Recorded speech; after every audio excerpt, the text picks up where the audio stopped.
दोस्तों, Shweta Mishra YouTube channel पर आप सभी का हार्दिक स्वागत है। दोस्तों, हमारे चैनल पर विद्यार्थी जीवन से संबंधित महत्वपूर्ण खबरें होती हैं जो कि पूर्णतः ऑथेंटिक होती हैं। सभी ऑथेंटिक खबरों के लिए आप हमारा चैनल सब्सक्राइब कर सकते हैं। इसी क्रम में आज की पहली खबर है, शिक्षकों के 70,000 से अधिक पदों को भरने की तैयारी। सचिव उत्तर प्रदेश बेसिक शिक्षा परिषद ने बेसिक शिक्षा अधिकारियों से अप्रैल 2017 से अब तक चयनित अभ्यर्थियों की जानकारी मांगी और इसमें सबसे ज़्यादा बेसिक शिक्षा विभाग की ओर से इससे पहले कोर्ट को बताया था कि उसके पास लगभग 51,000 पद खाली हैं।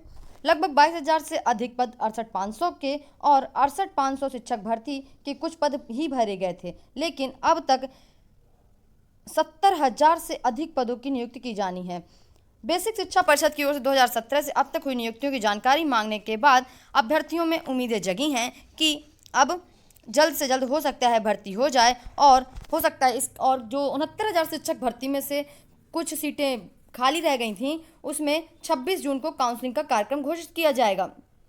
परिषद की ओर से जिला आवंटन सूची का भी प्रकाशन होगा, यानी कि अब लगातार बेसिक शिक्षा विभाग अपनी तैयारियों को जोर शोरों से तेजी ला रहा है और जल्द से जल्द इसमें भर्तियां होंगी। इसके बाद चयनित अभ्यर्थियों की मांगी सूचना देखिए, नई भर्ती भी शुरू करने की चर्चा चल रही है। चुनावी साल होने के कारण अधिक से अधिक बेरोजगारों को संतुष्ट करने की दिशा में काम शुरू होगा।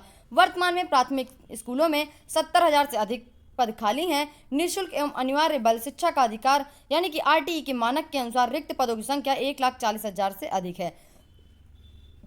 तो जैसे ही 69,000 शिक्षक भर्ती पूरी हो जाएगी, वैसे ही उसके बाद नई भर्ती जल्द से जल्द आएगी।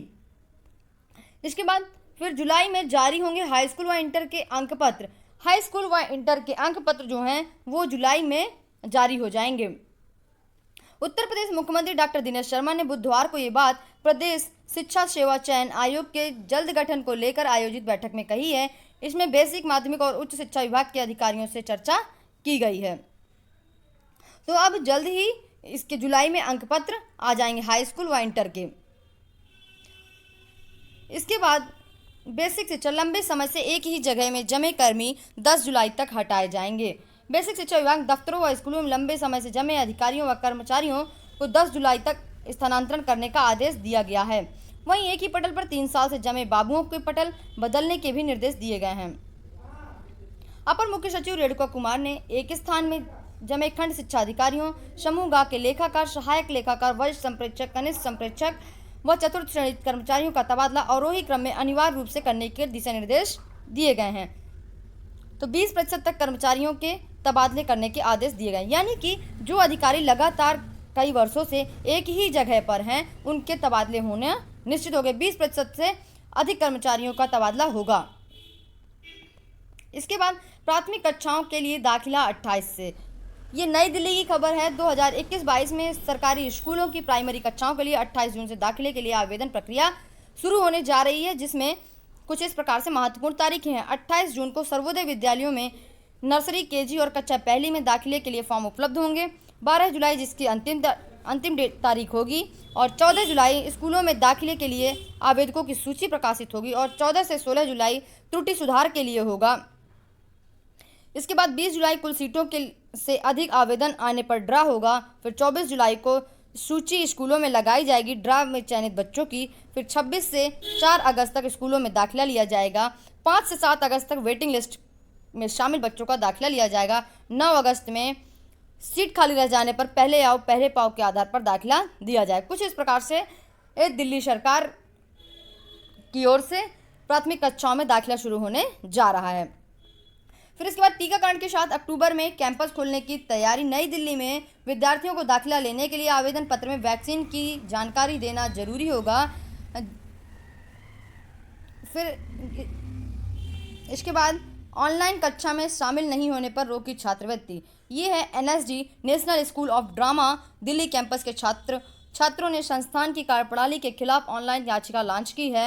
एनएसडी के दूसरे और तीसरे बैच के 53 छात्रों में से 51 ने change.org पर संस्थान के अध्यक्ष परेश रावल के ध्यानार्थ यह याचिका प्रस्तुत की है। इसमें जिन छात्रों ने ऑनलाइन कक्षा में शामिल नहीं हुए हैं, उनकी छात्रवृत्ति रोक दी गई है। यह मैटर है। जितना वर्चुअल पढ़ाया जा सकता है, छात्रों को ऑनलाइन क्लास के जरिए पढ़ाया गया है। छात्रों को छात्र बने रहने में भलाई है, उन्हें इस बात को समझना होगा कि हम भले ऑटोनॉमस बॉडी है, लेकिन बिना सरकार के आदेश के संस्थान खोलना संभव नहीं है। ये एनएसडी के प्रभारी निदेशक सुरेश शर्मा जी का कहना है। तो एनएसडी यानी कि जो ड्रामा स्कूल है, वहाँ जिन छात्रों ने ऑनलाइन क्लास नहीं अटेंड की है उनकी छात्रवृत्ति रोक दी गई है, जिससे उन छात्रों ने याचिका भी दायर की है। तो दोस्तों, ये आज की खबरें हुई। अगर आपको खबरें अच्छी लगी हो तो ज़रूर आप चैनल को सब्सक्राइब करिएगा। जो भी खबरें होंगी आपको टाइम टाइम से दी जाएंगी। बेल आइकन प्रेस करना बिल्कुल मत भूलिएगा। Thank you. आपका दिन शुभ हो।